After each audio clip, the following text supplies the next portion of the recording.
بسم اللہ الرحمن الرحیم۔ السلام علیکم، نور اللہ آپ کی خدمت میں حاضر ہے۔ بڑا سرپرائز حکومت نے دیا ہے، لوگوں کی بولتی بند ہو گئی ہے۔ آرمی چیف کی مدت ملازمت بڑھ گئی ہے۔ کب تک آرمی چیف رہیں گے؟ ویسے تو یہ ایک لمبی کہانی ہے، اور عدالتیں بھی، ماحول ہی تبدیل ہو گیا ہے۔ 34 جج، مطلب لوگوں نے سوچا ہی نہیں تھا ہونے کیا جا رہا ہے، لیکن بہرحال ہونے تو بہت کچھ جا رہا ہے۔ مولانا ناراض تھے لیکن وہ بھی خاموش ہو جاتے ہیں، کہتے ہیں کوئی بات نہیں، انسانی معاملہ ہے۔ پی ٹی آئی کی تو بولتی بند ہو گئی ہے، کہتے ہیں ہم نے سنا ہی نہیں۔ اچھا، بولتی بند نہیں، سوری، کان بھی بند ہو گئے ہیں۔ تو یہ کیا ہو رہا ہے، اور آج کا کیا ہنگامہ خیز دن تھا، اور سب جگہوں سے ترامیم پاس، قومی اسمبلی سے بھی، سینٹ سے بھی، مجھے تو لگتا ہے راتوں رات سائن ہو کے سب کچھ۔ صبح جب خان صاحب کی باری آئے گی بولنے کی، جب آتی ہے تو ان کے پاس کچھ بھی نہیں ہوگا بولنے کے لیے۔ دیکھتے ہیں وہ کیا بولیں گے، لیکن لوگ رو پڑے ہیں۔ عمران خان صاحب کے گھبرانے کا وقت آ گیا ہے۔ رو کون رہا ہے، اور نئی اپائنٹمنٹس ہو رہی ہیں فوج میں، تو کور کمانڈرز لگ رہے ہیں، اور بڑی بڑی پوسٹوں پہ نئے لوگ لگ رہے ہیں۔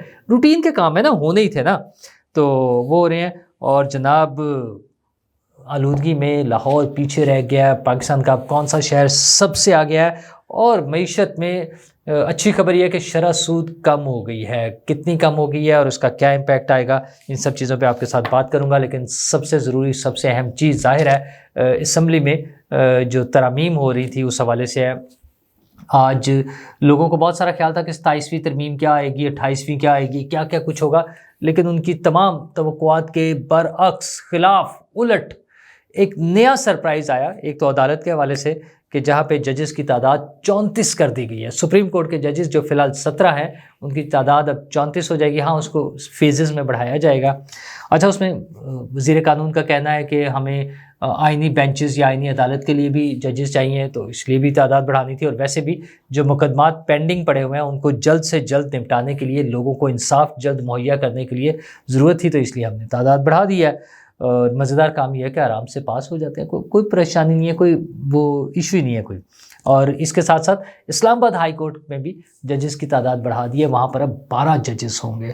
تو وہ جو بیلنس کا ایشو ہے نا، کہ اتنے کا گروپ اور اتنے کا نمبر، اتنے کا وہ خط لکھا جائے گا، اور اتنے لوگ ایک بینچ میں بیٹھ کے سیٹیں دے دیں گے، تو یہ ساری سچویشن جو ہے تبدیل ہو رہی ہے، بالکل ٹوٹلی تبدیل ہونے جا رہی ہے۔ حکومت نے بڑی کامیابی کے ساتھ قومی اسمبلی سے بھی سب کچھ منظور ہو گیا، اور اس کے بعد سینٹ سے بھی ایک ہی گو میں ساتھ جناب سب فارغ، کوئی مسئلہ نہیں ہے۔ اور ہاں، جو اصل سرپرائز تھا، جس کا لوگوں کو اندازہ ہی نہیں تھا نا، ابھی تو خیال تھا کہ باتیں شروع ہوں گی کہ کب اگلے سال کی ایکسٹینشن ہونی ہے، کیا ہونا ہے، آرمی چیف کا کیسے چلنا ہے، تو وہ جناب آرمی چیف سمیت تینوں سروسز چیفز کی مدت ملازمت جو ہے وہی 5 سال کر دی گئی ہے۔ تو بس سمپل، اب یعنی آرمی چیف جو ہے 2027 تک آرمی چیف رہیں گے۔ جنرل عاصم منیر جو ہیں وہ 2027 تک آرمی چیف رہیں گے۔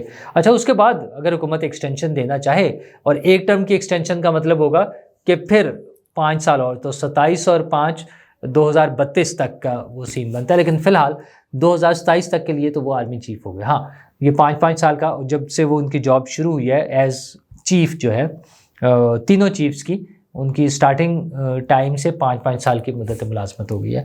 اچھا، یہ بڑا شاکنگ نیوز ہے، خاص طور پر عمران خان صاحب کے لیے اور ان کے چاہنے والوں کے لیے بھی، کیونکہ ان سب کو مصیبت ہی یہ پڑی ہے کہ عاصم منیر آرمی چیف کیوں ہیں، اور عاصم منیر کی تقرری کو روکنے کے لیے پورا زور لگایا گیا، فل فلیج، کہ نہیں، یوں نہیں، اس کو کر لیں، اس کو کر لیں، اس کو کر لیں۔ فیض سے چلے تھے اور پتہ نہیں کہاں سے ہوتے ہوئے، ان کی کوشش صرف ایک تھی کہ آرمی چیف کے عہدے پر جنرل عاصم منیر نہ پہنچے، بس یہ ان کی کوشش تھی، اور وہ اس میں ناکام رہے۔ اچھا، فائنلی ایک ڈرامے کے طور پہ دکھانے کے لیے جب وہ سمری چلے گی، صدر پاکستان نے ایک دستخط روایتی وہ فارمیلٹی کے طور پہ کرنے ہوتے ہیں، ظاہر آرمی وہ اس کا اختیار ہے وزیر اعظم کا، تو صدر صاحب نے مشاورت کے لیے جناب وزٹ کیا عمران خان صاحب کو۔ صدر عارف الوی صاحب تھے نا، تو ہیں بھی تو پارٹی کے کارکن، تو وہ عمران خان صاحب سے ملے، اور اس کے بعد کہا ہاں میں نے اپروول لے لی ہے۔ مطلب اس بات پر بندہ ہنس ہی سکتا ہے کہ عمران خان سے اپروول لینی تھی، پر اس کے بعد بھی وقتاً فوقتاً وہ جناب عاصم منیر پر حملے کرتے رہے ہیں، ان پر باتیں بنانا، ان پہ الزامات لگانا، سب کچھ کرتے رہے ہیں۔ وہی حرکت جیسے وہ باجوہ صاحب کے ساتھ کر رہے تھے، جنرل باجوہ، اور جنرل باجوہ کے جینونلی بڑے مسائل تھے۔ جنرل باجوہ جس طرح سے ان کو لائے تھے اور جس طرح سے وہ ڈبل ٹرپل گیمیں کر رہے تھے، سارا کچھ سب کے سامنے تھا۔ جنرل عاصم منیر سے پہلے تو پوری مخالفت کی، پھر ان کے پروپیگنڈا کیا گیا، اور فائنلی ان سے ملنے کے لیے ترلے منتے کیے گئے، باقاعدہ ترلے منتے، جو وہ کوٹ ہوتا ہے نا عارف علوی صاحب کا کہ میں نے یوں ان سے معافی مانگی اور ریکویسٹ کی لیکن ان کی بات نہیں سنی گئی۔ اچھا، آرمی چیف کا کہنا یہ تھا کہ ٹھیک ہے یار، آپ اپنا پولیٹیکل مسائل ہیں، پولیٹیکل پارٹیز کے ساتھ بیٹھیں اور ان کے ساتھ سیٹل کر لیں، جو بھی کرنا ہے آپ نے کر لیں، لیکن ان کا خیال تھا کہ نہیں، ہم زبردستی روک لیں گے۔ اچھا، 2-3 چیزیں ہو رہی تھیں ساتھ ساتھ۔ ایک تو انہیں وہ جو فیض نیٹ ورک تھا اس سے سپورٹ مل رہی تھی، تو انہیں لگتا تھا کہ وہ بہت مضبوط ہیں اور وہ آرمی چیف تک کی تقرری کو روک سکتے ہیں۔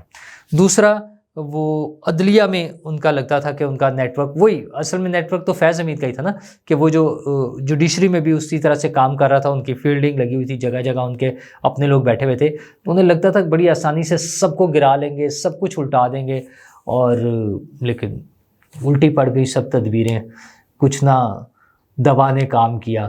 تو ان کی جو دوا تھی، اور بلکہ دعا بھی جو تھی، دعا تو نہیں، کیا میں انہیں کہوں، جو خیر ان کی جو بھی تراکیب تھی، جو ان کی چالیں تھی، سب الٹی پڑ گئی۔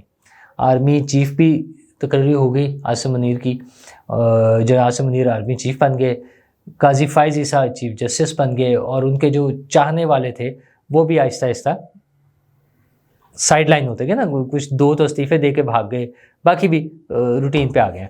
اب تو بیچارے پتہ نہیں ان کے پاس کوئی کیسز بھی کیسے کیا آئیں گے، کون سے ہوں گے، یہ بھی نہیں پتہ۔ بہرحال جو عمران خان کے حامی ہیں، اب جو سمجھے عمران خان کے حامی کون ہیں، کیونکہ عمران خان صاحب خود کہتے تھے کہ یہ میرے ججز ہیں۔ تو آرمی چیف کی 5 سال کی مدت ملازمت کی جب وہ ترمیم پیش ہوئی ہے، تو کمال یہ ہے کہ پی ٹی آئی بھی چپ رہی ہے اس پہ۔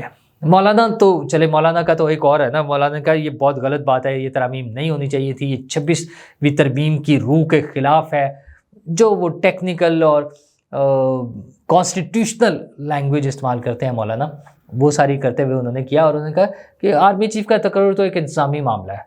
اچھا، وہ تو کبھی بھی اس کے ویسے بھی ان کا مسئلہ ہی نہیں تھا، یہ تو ایشو ہی نہیں تھا، وہ بڑے مزے سے آرام سے چل رہے تھے۔ اور آپ کو یاد ہوگا جب پہلی مرتبہ ترامیم ہونی تھی، یہ 26ویں آئینی ترمیم، اس سے پہلے میں بار بار آپ کو کہتا تھا کہ مولانا جتنا مرضی شور مچا لیں، جو مرضی کر لیں، جو مرضی تقریریں کر لیں، فائنلی ووٹ دیں گے، باقی لڑائی جھگڑے اپنی جگہ رہیں گے، لیکن ووٹ وہ ترمیم کے حق میں دیں گے، اور وہ ترمیم پاس ہوگی، اس میں کوئی مسئلہ نہیں آیا۔ اب چلے، مولانا تو اپنی جگہ نا، پی ٹی آئی نے کیا کیا، وہاں تو جو ہوا سو ہوا، پارلیمنٹ میں تو جو ہوا، جیسے وہ کہتے تھا فوت ہو جانا، تقریباً مرگ مک گئے نا، وہ لفظ استعمال ہوتا ہے بولتی بند ہونا نا، کوئی آواز ہی نہیں آ رہی۔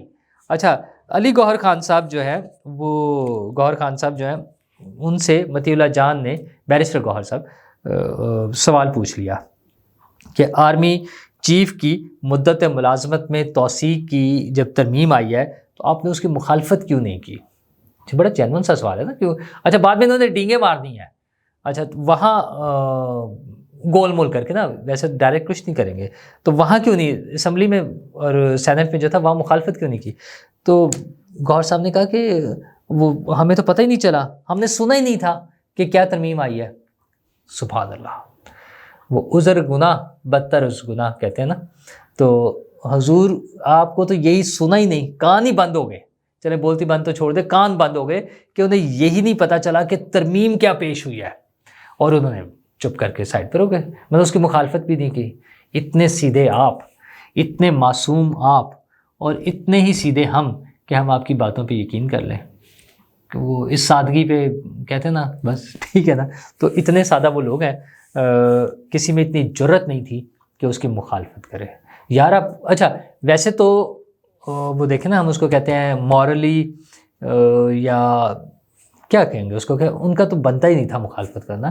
یہ وہ پارٹی ہے جنہوں نے باجوہ صاحب کی ایکسٹینشن کے لیے ISI کے ساتھ مل کر ہی ظاہر ہے اس وقت کی ایجنسیوں کے ساتھ مل کے جس طرح سے وہ سارا کیا. خان صاحب خود بیٹھ کے بتاتے ہیں نا کہ ہم نے تو ان کو ممبران کو اسمبلی میں بلانے کے لیے ایجنسیوں کو استعمال کرتے تھے, یہ سارا کچھ کیا. وہ کس منہ سے مخالفت کریں گے اس کی؟ لیکن خیر انہیں تو شرم لحاظ والی تو بات ہی نہیں نا ان کی, لیکن جرت بھی نہیں تھی اتنی کہ ان کے لوگ وہاں پہ کھڑے ہو کے مخالفت کرتے کہ ہم اس کے خلاف ہیں. وہ اس طرح لیٹ جانے والی بات ہے, ڈٹ کے لیٹے ہوئے ہیں تو ڈٹ کے لیٹ گئے آج پھر, اور یہ سارا کچھ پاس ہو گیا تو ہو ہی جانا تھا. اصل مسئلہ یہ ہے کہ ہمیں امید یہ رکھنی چاہیے کہ ان ساری چیزوں سے, یہ جو ترامیم ہو رہی ہیں ججز کے حوالے سے سارا کام ہو رہا ہے, ملک میں اسٹیبلٹی آ جائے, مستحکم ہو جائیں چیزیں, کنٹینیوٹی نظر آئے. یہ ہر روز کا جو ہے نا ہنگامہ آرائی, انسرٹنٹی جو ہے وہ ختم ہو جائے, چیزیں سیٹل ہو جائیں, اسٹیبلٹی آ جائے, لوگوں کے کاروبار چلیں, ملک آگے بڑھے, معاشی ترقی ہو اور لوگ خوشحال ہوں. یہی سمپل سا طریقہ ہے. اگر یہ ہو جائے تو لیٹس ہوپ کہ یہ ساری چیزیں ہو جائیں. لیکن عمران خان صاحب کے لیے ابھی پریشانی کی بہت ساری باتیں ہیں, ان کی سزائیں, ان کے کیسز, اور عمران خان صاحب تو ان باتوں سے, یہ جو عدالت میں ججز کی تعداد تبدیل ہو رہی ہے اور آرمی چیف کی مدت ملازمت بڑھ گئی ہے, ڈراؤنا خواب ہے نا عمران خان کے لیے. تو وہ تو گھبرا ہی رہے ہیں, لیکن اس سے پہلے بشرا بی بی باقاعدہ رو پڑی, عدالت میں باقاعدہ رو پڑی. انہوں نے کہا جی وکیل دلائی کیا ہے, انصاف نہیں ہو رہا, مجھے کوئی پوچھتا نہیں ہے, عدالتیں انصاف نہیں دیتی. حیرت ہے, محترمہ 3.5 سال خاتون اول رہی ہیں اور انہیں نہیں پتہ تھا کہ ملک کی عدالتوں میں کیا ہوتا ہے. ویسے تو ان کے پاس سنا ہے کہ کوئی حساب کتاب بھی لگا لیتی ہیں, اندازے اور وہ ساری چیزیں, ان کے موکلات بھی, تو انہیں لیکن یہ نہیں پتہ تھا کہ ہماری ملک کی عدالتوں میں کیا ہو رہا ہے. مجھے سمجھ نہیں آتی, مطلب میں اس کے کوئی جسٹیفیکیشن نہیں دے رہا, لیکن مجھے یہ نہیں سمجھ آتی کہ جو لوگ بات کرتے ہیں تو وہ کیوں بھول جاتے ہیں کہ اس میں نئی چیز کون سی ہوئی ہے. یہ جو عدالتوں میں مسائل ہیں, انصاف اگر لیٹ ہو رہا ہے یا کچھ چیز ہو رہی ہے تو کون سی نئی چیز ہے. اور اچھا, محترمہ بشرا بی بی صاحبہ کا کیس لیٹ کیوں ہو رہا ہے؟ کیونکہ ان کے اپنے وکیل کیس کو ختم نہیں ہونے دے رہے, جو انہوں نے بھی وہاں رونا دھونا ڈالا کہ میرے اپنے وکیل بھی نہیں ختم کرنا چاہتے, وہ بھی انصاف کے حق میں نہیں ہے. تو آج بھی ان کے وکیل نہیں پہنچے ہوئے تھے, تو ان کے وکیل آئیں, کیس لڑیں, کیس ختم ہو, ان کے حق میں ہو یا خلاف ہو, جو بھی ہو, کسی سائڈ پر ہو جائے نا, ختم تو ہو. لیکن بشرا بی بی صاحبہ, رونے دھونے سے کچھ نہیں ہوگا. جو وقت تھا 3.5 سال کا, اگر اس میں عمران خان صاحب کچھ تبدیلی کے لیے کوشش کرتے تو شاید آج حالات مختلف ہوتے. لیکن وہ تو جو کچھ کر رہے تھے, وہ گھڑیاں بیچنا اور دیگر جو مسائل تھے, ان کے لیے تو پھر یہی کچھ بھگتنا پڑنا تھا. یہ تو آپ کھینچ تان کے آپ کے وکیل جو ہے ڈیلے کرائے جا رہے ہیں, ابھی تک کر لیں, کتنا کر لیں گے. یہ آہستہ آہستہ مسائل حل ہونے ہی ہیں. اور مسائل میں ایک بڑا مسئلہ ہمارا, آپ کو پتہ, اسموک کا بھی ہے. اب خبر یہ ہے کہ پاکستان میں سب سے آلودہ شہر لاہور کی بجائے ملتان ہو گیا. اچھا, یہ میں بار بار آپ سے بات کر رہا ہوں کہ یہ کوئی ایک اسپیسیفک ایریا تک نہیں رہیں گی چیزیں, یہ پورا ملک اس کا سفر کرے گا. جیسے میں نے اسلام آباد کا پہلے ذکر کیا کہ وہ 3رے نمبر پہ سب سے آلودہ شہر بن گیا, اور دوسری طرف یہ کہ باقی شہر بھی کوئی بھی محفوظ نہیں ہے. اچھا, ملتان میں سب سے زیادہ آلودگی ہونے سے ایک اور چیز پتہ یہ چلتی ہے کہ ملتان تک تو یہ ہمارے بارڈر پار سے, انڈیا سے دھواں آ کے وہاں نہیں جا رہا نا, کیونکہ وہ سارے درمیان والے راستے یا شہر کلیئر ہے. تو اس کا مطلب یہ ہے کہ وہ ایک بڑا فیکٹر ہے, اس کو ایڈریس کرنا چاہیے. وہ انڈین پنجاب کے وزیر اعلیٰ کو چاہے خط لکھیں یا جیسے بھی کریں وہ کر لیں, لیکن اصل مسئلے کی جڑ تک پہنچیں, اس کو پکڑیں.